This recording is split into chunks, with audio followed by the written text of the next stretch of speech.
ભુજના સંજોગનગરમાં મહિલાના ઘરને સળગાવી દેવાયું। 4 શખ્સે મહિલાના ઘરને આગ લગાવી। આરોપીઓએ ક્રૂરતાથી હદ વટાવી શ્વાન પર હુમલો કર્યો। ઘરે કોઈ હાજર ન હોવાથી જાનહાનિ ટળી। અંગત અદાવતને લઈને 4 શખ્સે ઘરને સળગાવી નાખ્યું। ભુજ એ ડિવિઝન પોલીસ મથકે મહિલાએ ફરિયાદ નોંધાવી છે।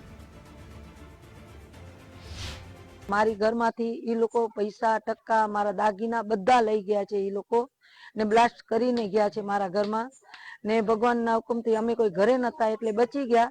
પણ ઈ લોકો એવા ખુખાર માણસ છે સાહેબ। ઈ લોકોના એમડી ના ધંધા હાલે છે। ઈ લોકો ચીટર છે। હાલમાં ઈ લોકો ઉપર કેસ બોલે જ છે, ચીટિંગ ના કેસ બોલે છે। હા, ઈ મારા દિયર થાય કુટુંબમાં એ પોતે હતો નૂર મોહમ્મદ ઇબ્રાહિમ અજડિયા, અરમાન નૂર મોહમ્મદ અજડિયા, ઇરફાન નૂર મોહમ્મદ અજડિયા, સબીર નૂર મોહમ્મદ અજડિયા ને ઈ લોકો જોડે 3 જણા બીજા હતા। તો ઈ બધું છે ને અહીંયા અમારે ફોટો છે લાગેલા, એમાં બધા આવી ગયા છે સાહેબ। ને એ લોકોના ધંધા ખોટા છે, પૈસા એ લોકો કને ઘણા છે સાહેબ। હું ગરીબ બાઈ છું, હું એકલી અહીંયા છું। મારું વહુ બારે ગયા છે, મારા દીકરાને પણ લઈ ગયા છે। મારો દીકરો ન મળે તો સાહેબ હું શું કરું।